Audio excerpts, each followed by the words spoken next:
let's say you were somebody who was like just adamant that, women have it easy, or like society's doing too much to cater to black people or something like that. And I don't know, you wrote a memo and you wanted some type of like, and your bosses were concerned about you at the workplace. It would be nice to have representation who are going to work that out for you. Now, I wouldn't be too thrilled with you, but everybody deserves some type of procedure and some clarification and some transparency. Here is Jordan Peterson to sort of hide the ball when it comes to unionism. This is 20 minutes into his message to CEOs, by the way. Its necessary role. Make your enterprise productive and profitable. Make yourself generous and abide by the dictates of your conscience.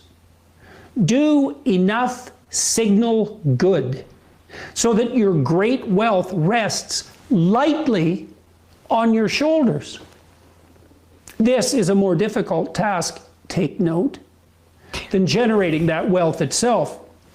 Put the human resources DIE personnel back in their place. That's diversity, inclusion, education. He switched around the letters. It's DEI. Okay, well, yeah. It's probably intentional. Stop hosting faux democratic town halls. Since when do you care what the stock boys think? In a few decades, if they have the fortitude, ability, and industriousness, they will be sitting in your hard-won place and making the decisions that you are currently charged with making. Did you not earn that right? Then why forego it under moral pressure? And if the answer is guilty conscience, then straighten yourself out. Get your oppressive superego under control. Or stop doing those possibly terrible and unworthy things that make you guilty when the mob knocks at your door. Stop making obeisance to the Alphabet Brigade. Stop educating your customers, remember them, as to what political opinions are acceptable. Stop with the faux communist pretense, unless you want to go there. And if you do, think again, sunshine.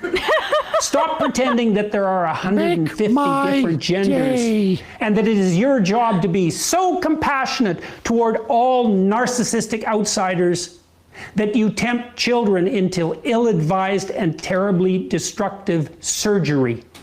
Oh my God. Say hello to my little friend. Well, now let's be clear here.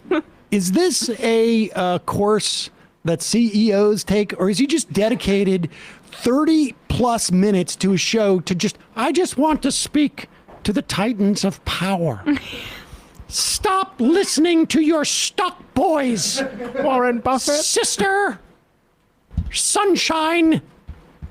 Yeah, he's done that Think Again, Sunshine also in his message to the church. Those are the two I know of, but he's doing this is my encyclicals. Tough guy thing. So, to be clear, and you can see this dynamic with all of the complaints about tech authoritarianism and tech speed and all of this. They create this world where you have evil companies who are authoritarian, or they're simply cowards because they're listening to the stock boys who are bullying them. And you should not do, and they create this thing as if there's like good companies and bad companies. And the bad companies are doing bad things, and they're either doing it because they're just misguided, or they want to impose their politics on it, or they think that they can teach they're just bullied by the Alphabet Brigade. And ostensibly they're being unfair to their workers who want to be homophobic or transphobic or, just misogynist or racist or just all around douchebags. And what they will never, ever suggest, And the reason why they make it about good and evil companies is because they never, ever want to offer anything that will change the structure of power, that will change the structural basis for what they consider to be problematic. It's not that there's something structurally wrong. It's not that corporations have too much power. It's not that they have amassed too much wealth. It's not that they have too much ability to hire and fire to fire at will their employees. No, it's that some of them are evil and some are not. Because they're not living up to like the Ubermensch. And CEO. I will convert you from being evil or weak. And they're evil if they listen to employees who are, I don't know, gay, non-binary, trans, black. That's when they're weak. Right. Emma. I understand. Unlike the industrious Ubermensch that live at the top of the executive suite. But the point being that if he wants to convince corporations to, corporate CEOs to do the right thing, it's going to maybe take a little bit more than, every now and then we're going to pop in the VHS that we made of Jordan Peterson and a scolding. Yes. Sit down, CEO. It's time for your 30 minutes of me to make you a better corporate citizen, smarter, stronger, not listening to the Alphabet Brigade. As opposed to unions that could protect even the losers he wants to protect. As opposed to, if you think that Google, which I happen to agree, Amazon has too much power, that there's a problem with them censoring people, which they have every right to do because it's their business. But the problem is that they have made themselves in the town square by anti-competitive practices, by antitrust busting practices that impose a structural solution, advocate for one. But they will not do that because what they're interested in is protecting this class. Yes. They are interested in protecting the tech giants. It's just that they have a different tech giant they want to be ascendant. They're not trying to get rid of the gods. They're just trying to choose which one gets in charge. And that's the game that they play. Yeah.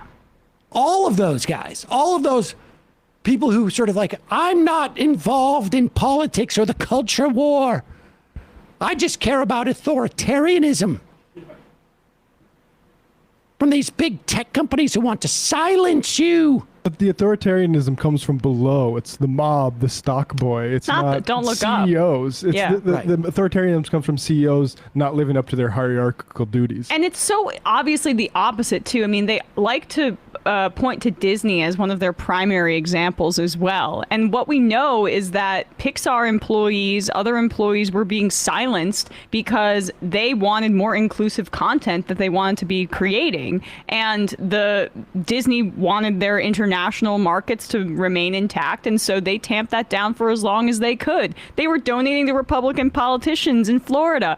And then it became a little bit too hard for them because their workers demanded it. So when, Peterson is making this faux pro-worker, my guy argument, it's actually the opposite, as you say. He's not really making a pro-worker argument where he's saying, like, anti-woke don't CEOs. you listen to the stock boy? I mean, look at the absolute dripping, just absolute drippy sort of condescension and really just visceral hatred. Yeah. The idea that a stock boy should have any say in anything. You have gotten there solely because of merit. We all know this is true. Of course it is. No one achieves a CEOdom without industriousness being completely do a dictator meritocratic. Yeah. Can you imagine being a CEO and watching that? That would be a sign of degeneracy among the CEO class if you watch that and was like, oh, this guy's got some points. But right. I mean, what's fascinating is like it's almost very sort of like Trumpian in a way that like he wants to project some type of authority There are CEOs listening to me right now and also leaders of major countries. So the rest of you watch me dictate to them what they should be doing at your expense, you little stuck boy. In his message to the church, he's like, it might be a bit presumptuous of me to think I could give recommendations to holy leaders, but on the other hand, I sold a lot of tickets on my last tour. Pope, I've got a few words for you. Think again, sunshine. We sold out the Wilbur in Boston. First off, I'm going to make him an offer he can't refuse. maybe it's time for you to stop wearing that dress everywhere. Your cape. Stop playing around. I do love his Why attempt at all the jewelry? It's a little effeminate. I do love his attempt at a tagline, right? Is he trying to do Ben Shapiro's facts over feelings? What was his? Stink again, sunshine. Again, he's just trying. I love the smell of napalm in the morning. Sunshine. That is, wow. See, I'm a tough guy. We tested Chief and Buddy, Bub. We found sunshine. He's trying to get. He's been saying it a lot, right? Yeah, this is just the two of them. Is this when he's always wearing like a pink shirt? I'm going to show you. He very clearly recorded these all in one day. Competitive and dominating, power mad, selfish, exploitative, raping, and pillaging. Sunshine. You might think that I'm overstating the case. Think again, sunshine. That it make you guilty. Think again, sunshine. And here's the one we just saw. Pretense, unless you want to go there. And if you do, think again, sunshine. We should beat them to the market with the Think Again I Sunshine know. t-shirts. Yes. Who's this? Where you come from? Emma Vigland. Hello? You listen here, Pussy Willow.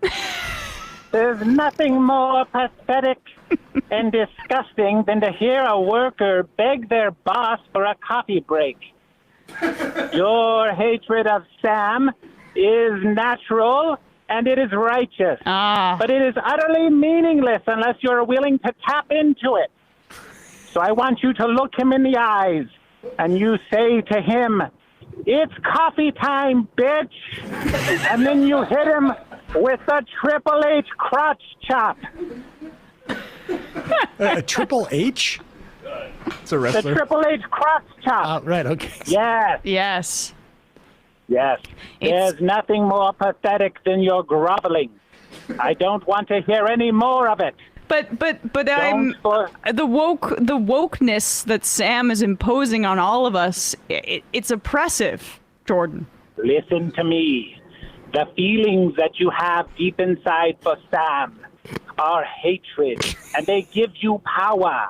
You must tap into them. It's like and Jordan you must Peterson let them Bane, guide right? you. It's like FDR. No, you're like right. It's FDR mixed with a Swami the or Star Wars Emperor.